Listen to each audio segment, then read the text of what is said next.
कार्तिक महात्म्य अथ 13वां अध्याय।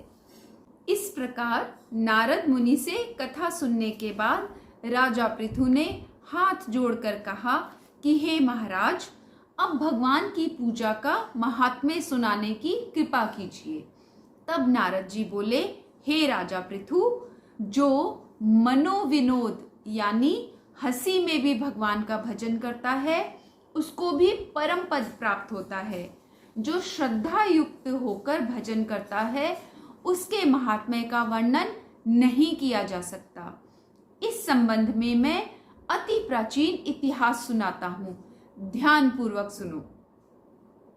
नारद जी ने कहा, कलिंद पर्वत पर दीर्घपुर नामक नगर में सुबाहु नाम का अत्यंत धर्मात्मा राजा राज्य करता था।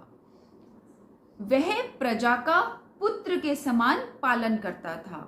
उसके धूम्रकेश नाम का एक पुत्र था जो अत्यंत दुराचारी, परस्त्रीगामी, चोर तथा जुआरी था। पुत्र के दुराचरणों को देखकर राजा सुबाहु ने उसे ताड़ना दी, परंतु वह किसी प्रकार नहीं माना। एक दिन गेंद खेलते हुए उसकी गेंद छोटी रानी के महल में जा गिरी। जब वह गेंद लेने के लिए महल में गया तो रानी उस पर मोहित हो गई और उन दोनों ने कामांध होकर भोग विलास किया। जब राजा को इस बात का पता चला तो उसने कुमार को प्राण दंड ना देकर देश से निकाल दिया। अब राजकुमार वन में रहकर प्रतिदिन मांस मदिरा खाता पीता और रात्रि को वेश्याओं के यहाँ निवास करता। चोरी आदि करके जो भी द्रव्य लाता वह सब वेश्याओं को दे देता।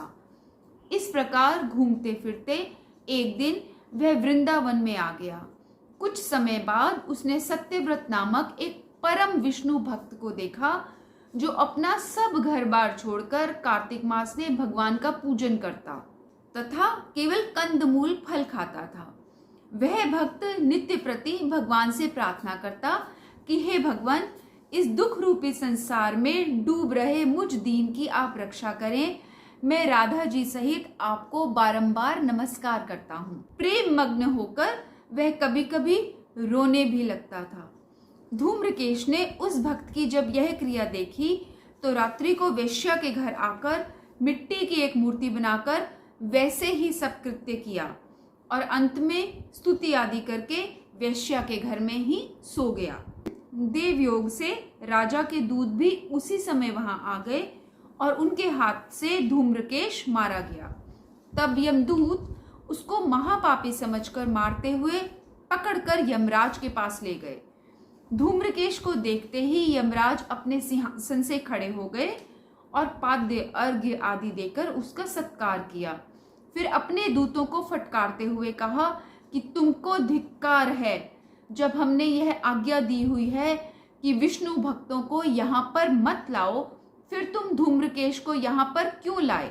उसने कार्तिक मास का व्रत वृंदावन धाम में चाहे हास्य से ही किया, मगर फिर भी वह वैकुंठ में जाने का अधिकारी है। तत्पश्चात यमराज धूम्रकेश से बोले, भगवान की भक्ति 9 प्रकार की है।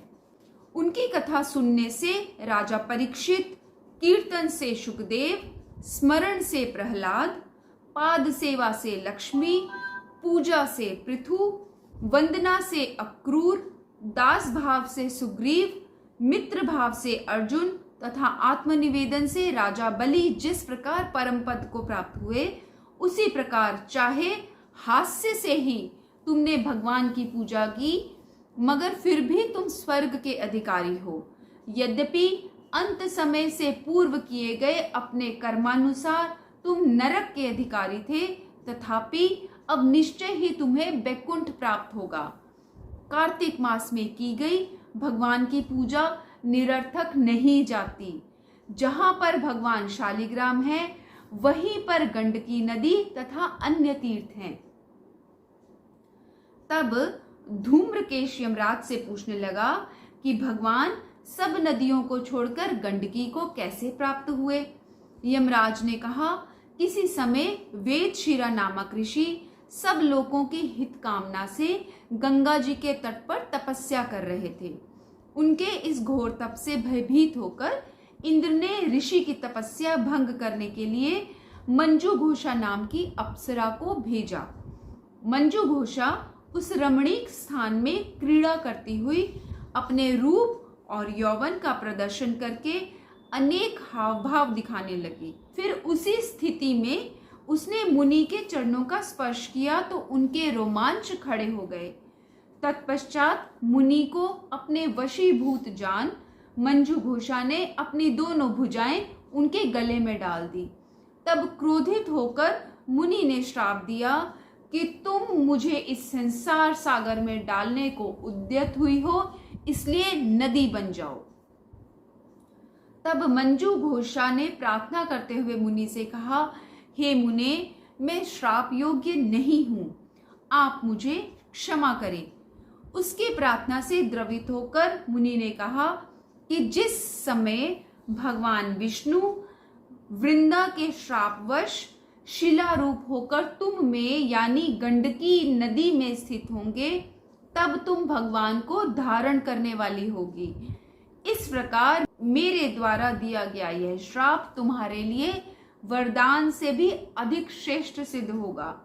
यमराज कहने लगे, हे राजकुमार, अब तुम विष्णु लोक को जाओ।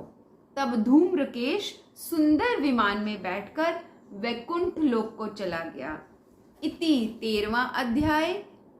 ओम नमो भगवते वासुदेवाय।